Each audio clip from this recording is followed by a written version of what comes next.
Nandito na ako guys. Ngayon kadarating si Doc, mag-isa lang ako dito. Kaya na mag-video ako.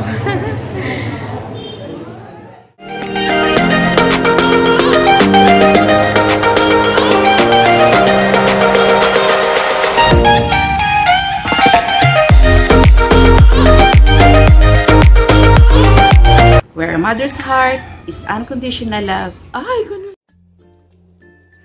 Morning guys. Aga pa kayo, 3:30. Nagising ako kanina 2:30 kasi tumasa naman ang BP ko. 160/100. Ay naku, ewan ko ba. Pero magpapacheck up ako ngayon sa psychiatrist ko. So mag-prepare na lang ako ng breakfast ng mga anak ko na babaunin nila. Sunog kilay din yung dalawa kong anak. Kasi exam nila ngayon. Nandun sila nagre-review. Hugas muna ako ng pinggan guys kasi hindi ako nakahugas kagabi. Kasain na ako, naalala ko na mag-vlog.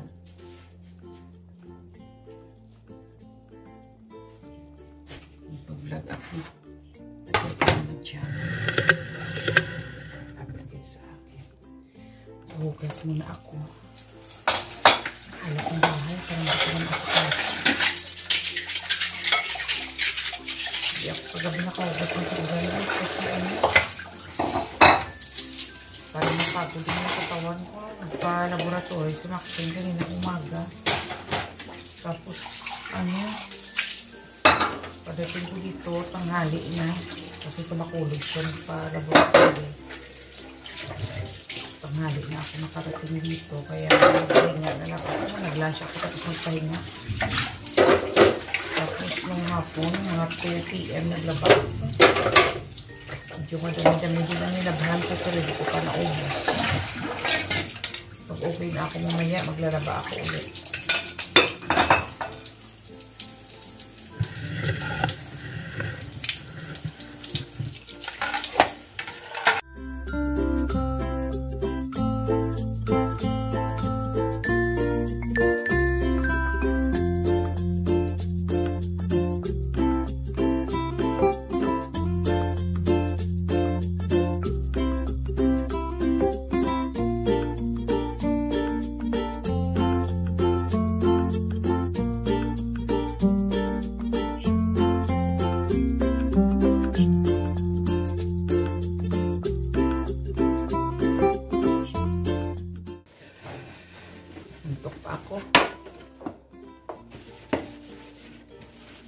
Uminom ako ulit ng gamot ko para sa blood pressure ko kaya bumaba na yung BP ko. Magpa-check up ako mamaya, mag-isa lang ako dahil may pasok na sa bunso.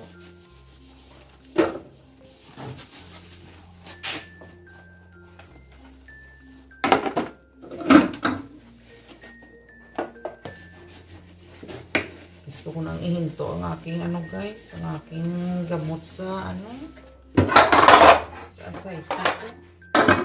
Kasi simula nung umiinom ako ng gamot sa anxiety ako, palagi na lang tumataas ang BP.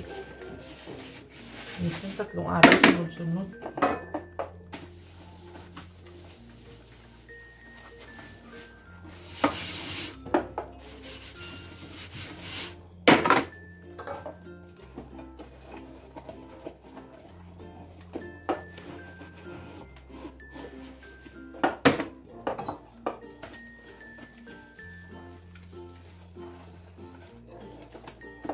Hugas ako pagkatapos magluluto. Nakasain na ako.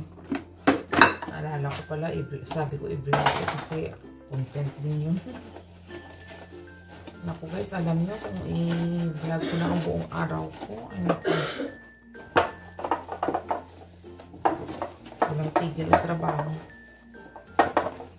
Pero kahit gaano ka busy, I take time talaga na magpahinga.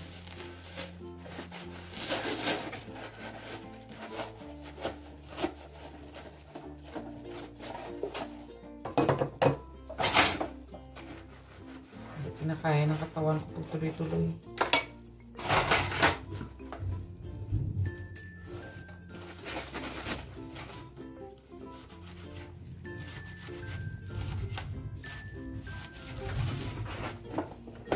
umuulan ngayon dito sa Negros. Iwan ko dyan sa inyo. Ayun o, kumukulog na. Maaga pa may kulog. Kaya hindi uulan mamaya. Kasi aalis ako. Pero kung sa bagay, siguro mas favor na sa akin kung umuulan na. Kasi hindi mainit. Mag-isala ako mamaya. Wala akong kasama.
So, magluluto ako ngayon guys ng babaunin ng mga anak ko.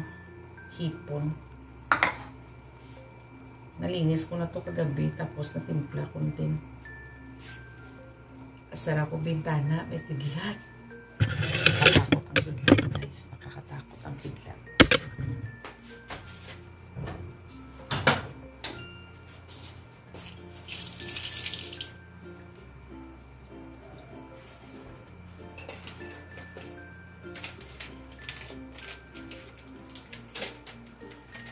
Lagyan ko siya nito guys. Tapos, prito ko. Yan. Mukulo guys.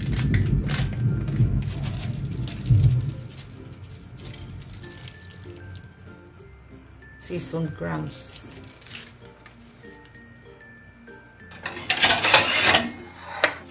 Mas maganda siguro pagka isa-isahin ko. Ay, kunti na lang natira.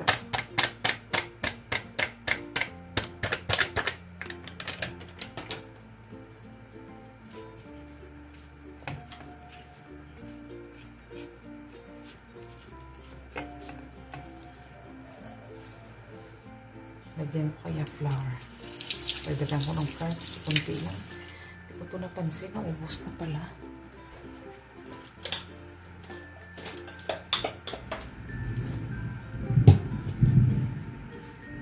Wala na rin pala akong itlog. Dapat isawsaw muna sa itlog bago sa flour. Eh wala. Wala pala akong itlog. Kalimutan ko, bumili.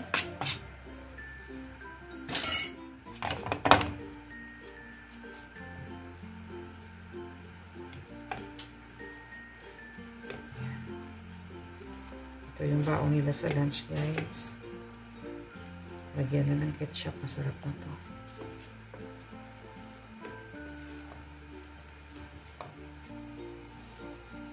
Maganda kasi prituhin pag may flour, kaya hindi na ano.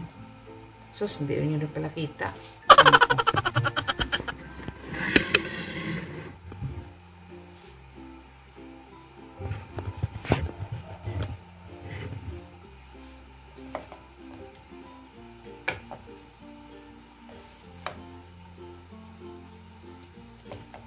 Mahirap kasi pagka cellphone ang camera kasi pag malayo, hindi masyado kita. Pag malapit, hindi mo rin pwede isama sarili mo, kamay lang. Dahil hindi rin kita. Ayan. Sana ka siya.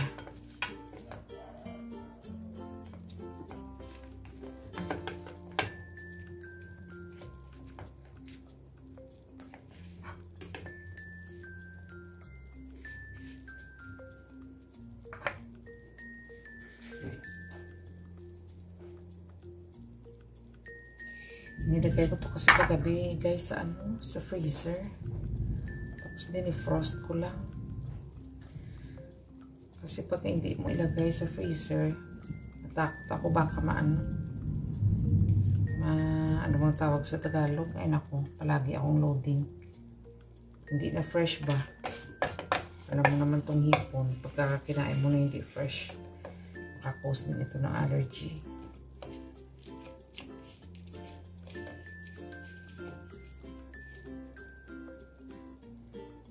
May paa pa. Kaya ko, tinanggal ko yung paa.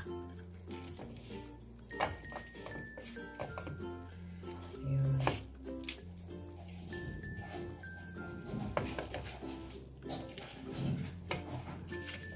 Yung result pala guys ng lab ni Max, nandiyan na. Yung kanyang x-ray, normal naman.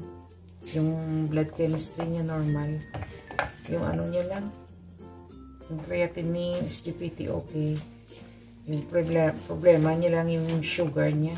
Hindi pa naman siya nasa diabetes or pre-diabetes, wala pa naman. Kaso medyo mataas na para sa edad niya. Mahilig talaga kasi sila sa matatamis. Siyempre ako mahilig din sa matatamis.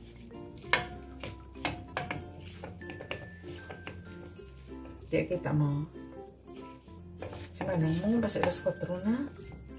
Yeah. Ha? Ready na. Bakawa na to. Nagpapagising si Ashley guys. Tulog doon siya kahit 30 minutes lang. Sabi niya gisingin ko siya ng 3. Ginawa kong 3:30. Tapos sabi niya, nang ginising ko siyang 3:30, sabi niya hindi pa daw siya nakatulog. Gawin na lang 4. Sa 4 na lang daw siya gisingin.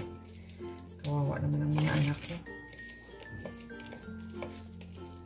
Palagi na lang, permi na lang sila nagkapulaw para magtuon. Sunog kilay ba? Buhay estudyante.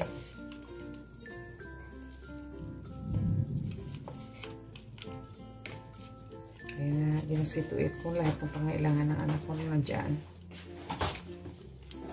Para may naman sila. Peace of mind. Kapagod mag-aral, tapos pangangailangan mo, wala pa. Yun ang pinakamahirap at malungkot. Kaya sinisigurado ko na naandyan yung pangangailangan. Kahit wala yung wants, yung likes, basta yung needs na andyan.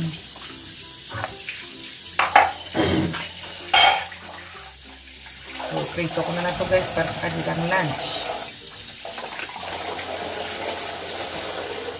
So, magpiprito na tayo guys.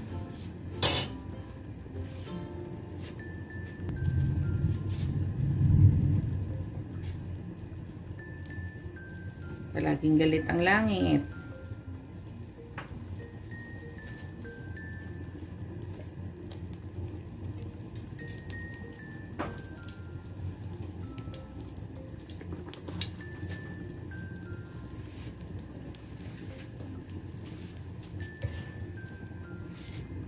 Ano ko kasi yung ilaw nasa likod ko.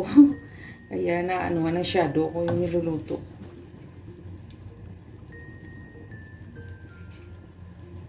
Tayo natin uminit ang mantika.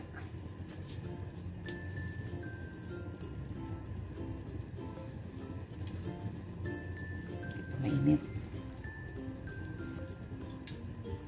Pwede nito siguro.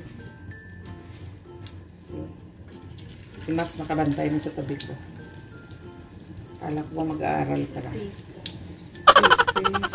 Taste test daw.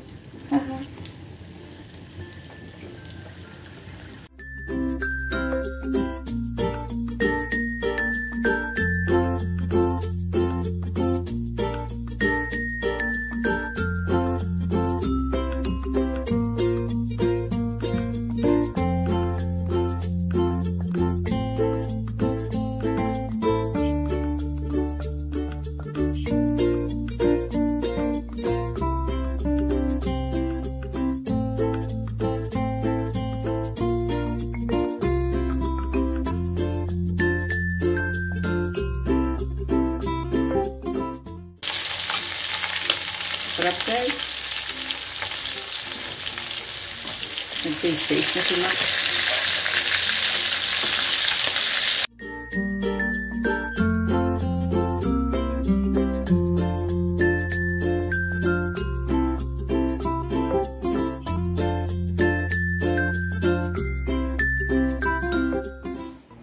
siya guys. Luto na. Parang kunti lang. Ilang piraso ba to? 4, 8, 12. 12 plus 4, 16. Ay, 15 lang yata. Kinain ni Max ang isa. So, ayan na guys. Masarap din naman siya, tinikman ko. So, maaga akong pinawisan dahil nagluto ako. Gumawa si Maxine ng cereal para sa akin guys. Nagugutom ako. Kakain muna ako pagkatapos. I-prepare ko yung lunch box nila and then mamamalansya ako. Parang ubuin ako. Sana hindi. Yeah.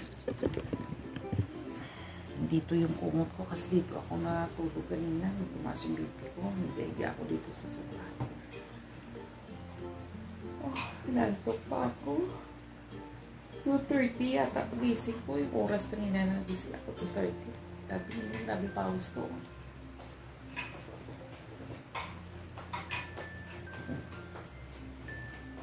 Thank you. Isa rin kaya akong magsaw. Kain tayo guys. Inutom ako.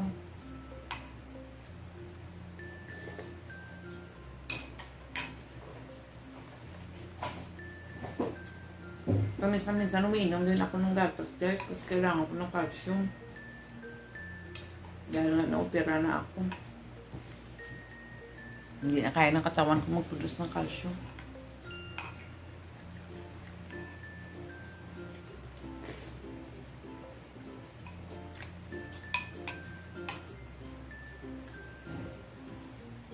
Ano yan guys? Mga vampira. Mga anak ko mga vampira yan. Tago natin sa camera. Gising sa gabi. Palaging gising sa gabi.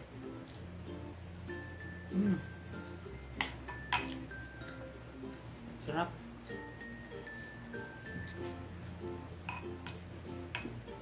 Buti maaga pa. Para hindi ako pagod mamaya pag naligo ako. Pumunta ako ng doktor. 10 pa naman yung ano ko doon sa doktor ko. Buti nga dito sa Silay may ano kami. May psychiatrist sa aming ano. Sa aming City Health. Nakakalibre ako.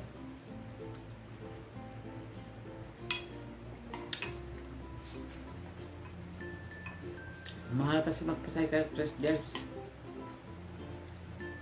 Siguro i-adjust na yung doktor yung gamot ko. Kasi medyo okay na naman ako. Sumusumpong-sumpong pero sandali lang nawawala din. Yung problema ko lang yung blood pressure ko palagi tumataas.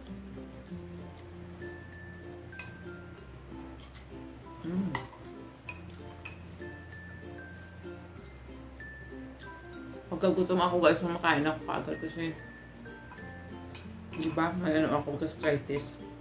May GERD.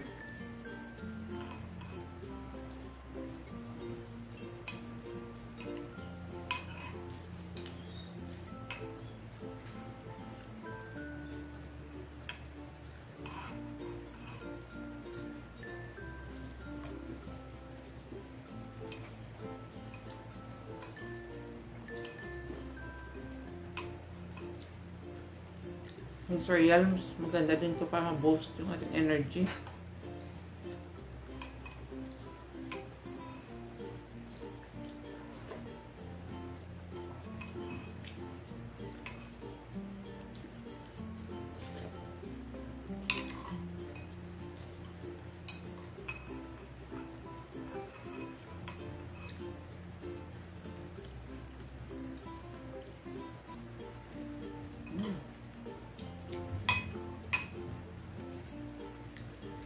Niisip ko kung pasukin ko si Bunso o nga-absent. Sayang naman kasi pag nag-absent siya. Tapos wala akong kasama.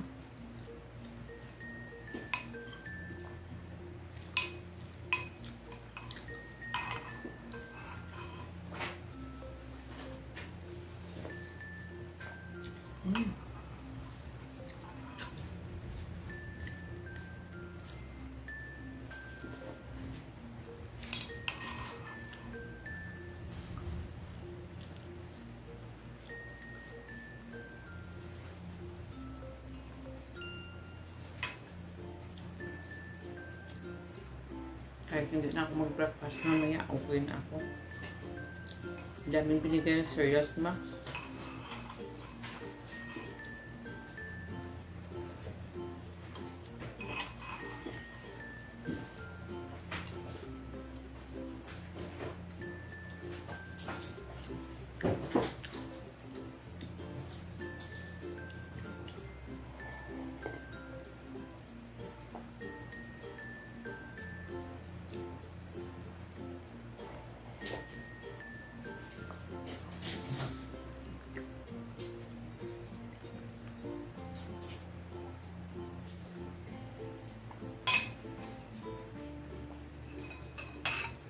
Ubus na.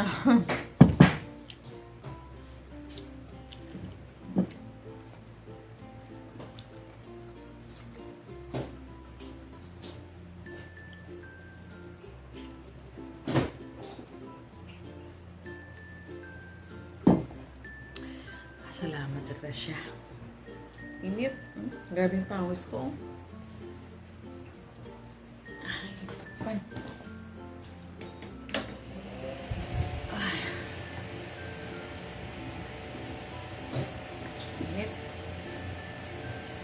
Kita-kits tayo mamaya, guys.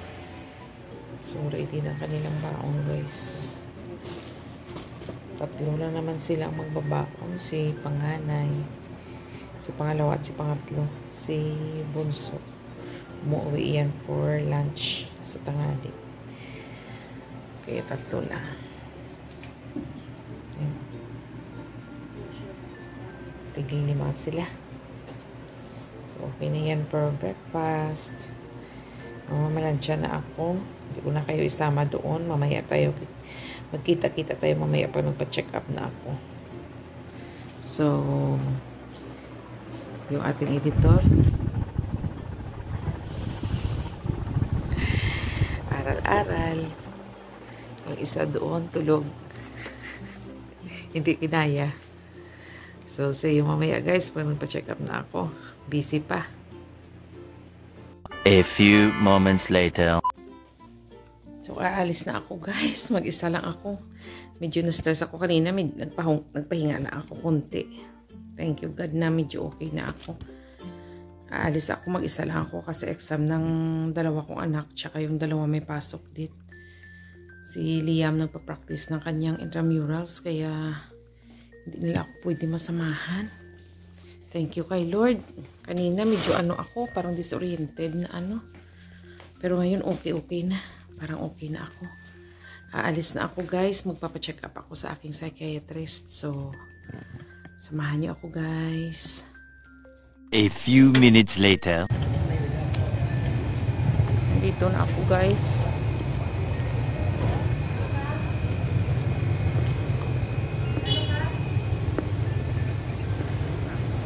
So, hanggang dito na lang tayo kasi maraming tao at saka bawal mag-video sa loob.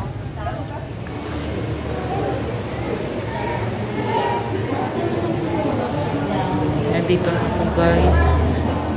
Nagdating si Doc, mag-isa lang ako dito. Kaya nag-video ako.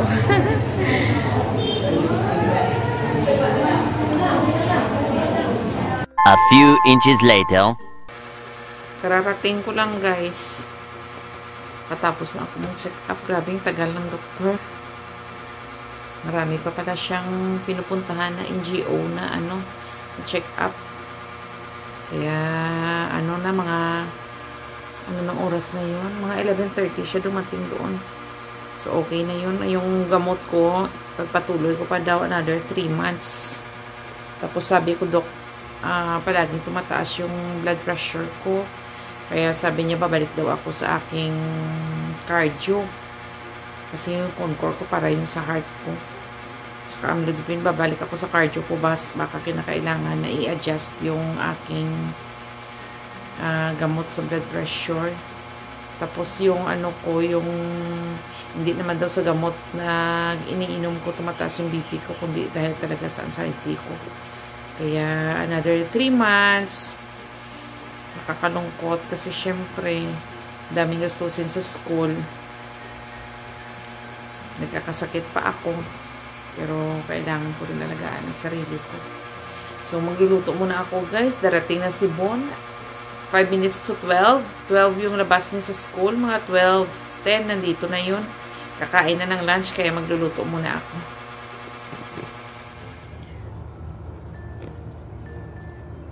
Hindi ko na naipapatuloy ang vlog ko kanina, guys. Parang napagod ako. At saka na-stress. Siyempre, ang dami ko namang gastusin. Matutulog na ako ngayon. Mga 8 pa lang. Matulog na ako kasi maaga ako nagigising. Nagluluto ako ng breakfast ng mga anak ko. Kahit mataas yung BP ko, nahihilo ako. Kailangan ko tumayo. Matulog na ako kasi bukas maaga pa ako nagising. Tapos sasaman lang ako sa mga anak ko. Punta ng Bacolod kasi makipag-meet ako sa aking magpapacheck up ako sa aking cardiologist. Sasama ako na ako sa mga 11 pa yung dumadating, kaso sasama ako sa kanila para hindi ako ma-stress sa daan kasi natatakot ako magbiyahe na ako lang mag-isa. Pagpapunta doon medyo hindi ako komportable. Pag pauwi na medyo okay na ako. Naglalaro lang ako ng bubble shooter sa bus hanggang makarating dito sa Silay. So, matutulog na ako, guys. See you tomorrow. Good night. God bless. Bye.